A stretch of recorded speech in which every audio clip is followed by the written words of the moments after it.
How do? My name is Andrew Hancock and I am a VMware technical architect from Yorkshire in the United Kingdom. I have worked with VMware since their birth in 1998.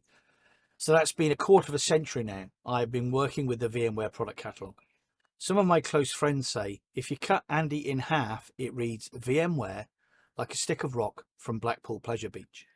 I have now written over 130 articles and recorded over 30 hours of VMware vSphere 7 and 8 videos for Experts Exchange, and received 40 Expert Exchange awards over the last 11 years working with the Expert Exchange community. I am currently the overall #1 point earner in the Hall of Fame.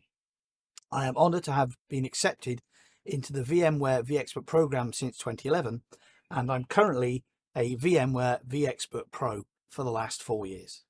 How do, and welcome back to another episode of Hancock's VMware Half Hour. And I promise you, cross my heart, this one's going to be 5 minutes. Okay, so fun and games in the home lab with persistent locations for the storage of logs. And I'm going to come back and probably revisit this because there is an issue that I've noticed in the lab. The log locations, which if you remember in the last video we did about creating our vSAN, and I actually wanted to remove test 8 and test 10, and we were getting the data stores being busy and I couldn't actually remove them. And that was the reason why test 8 actually basically failed when I tried to remove the partition information from it. So we're going to do that now. I have already cleared up the data stores, so test 8 data store and test 10 data store are now missing. So that actually frees up. If we look at, we go to configure and we look at our storage devices, you can see that we have a Intel Optane device here, which is not consumed by vSAN, and we have another Intel Optane device here, which is not consumed by vSAN as well. So that's 2 on that host. And the same on 11, we also have a device which is not consumed by vSAN, and we have another device that's not consumed by vSAN. So how do we actually very quickly add these 4 devices, 4 storage devices to our vSAN? So if we select the cluster, because remember that vSAN is actually associated with the cluster. If we click configure and if we click disk management, we will see the existing disks which are within the cluster. So remember that I actually said that I've got 4 Intel Optane devices in number 11, 4 Intel Optane devices in number 9, and 2 Intel Optane devices in number 7. So I'm just going to click claim unused disks.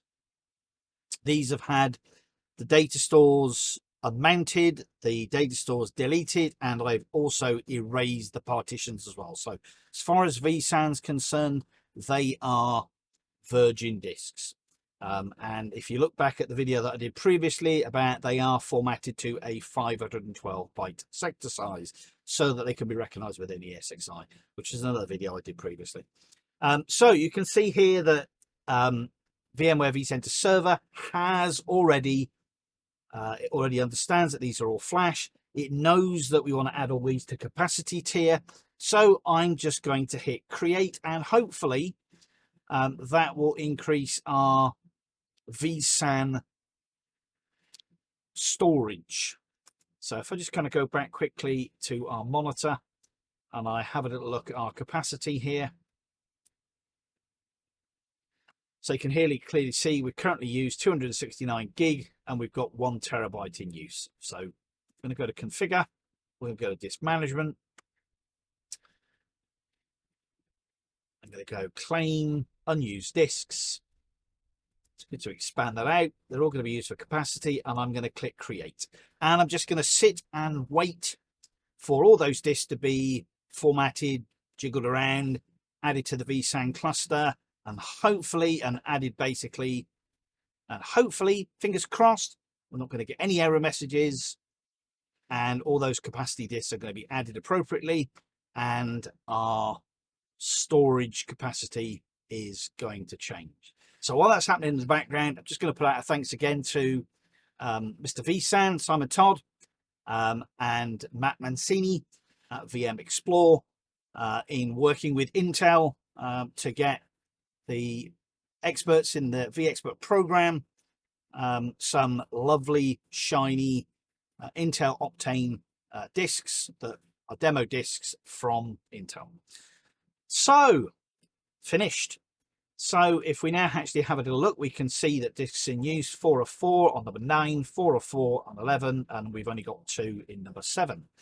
So if we now basically just drop back and we select monitor and we look at capacity, hopefully our capacity's increased. So now we have 2.39 terabytes of available space in our vSAN cluster.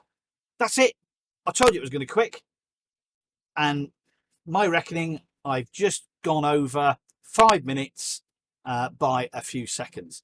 So anyway, again, I told you it was going to be a quick one. Thank you very much for watching this video.